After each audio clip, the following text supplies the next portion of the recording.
4 attributs sont obligatoires s'agissant des prophètes. La véracité, ceci consiste à ne dire que ce qui est vrai.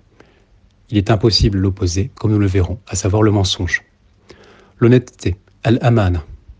Ceci désigne le fait qu'un prophète honore forcément ses engagements, qu'il n'utilise pas les biens d'autrui de manière injuste, de sorte à être un traître, à faire preuve de khiyana.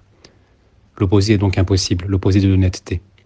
L'honnêteté implique aussi, selon les muta'akhiroun, les savants asha'ira tardifs, la préservation de commettre des choses interdites, légalement, islamiquement.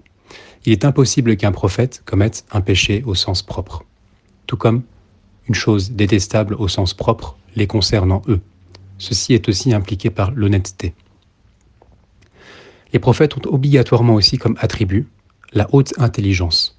Ils sont extrêmement intelligents, de sorte à surpasser la volonté des transgresseurs, à vouloir débattre, à les contredire, et de sorte à faire triompher la vérité entre leurs mains et sur leur langue, de par la rhétorique, l'éloquence de leurs propos. Les prophètes ont une excellence de discours, une capacité à convaincre les communautés absolument extraordinaire.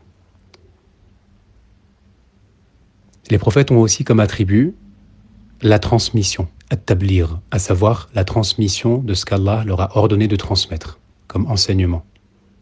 Si Allah leur a révélé quelque chose et qu'il leur a ordonné de transmettre cela, alors forcément, le prophète en question transmettra cette chose. Il est impossible qu'un prophète reçoive une révélation tout en ayant reçu l'ordre de la transmettre, mais il ne la transmet pas. Son âme est prise dans la dunya et les croyants n'auront jamais connaissance de ça. Ceci est impossible.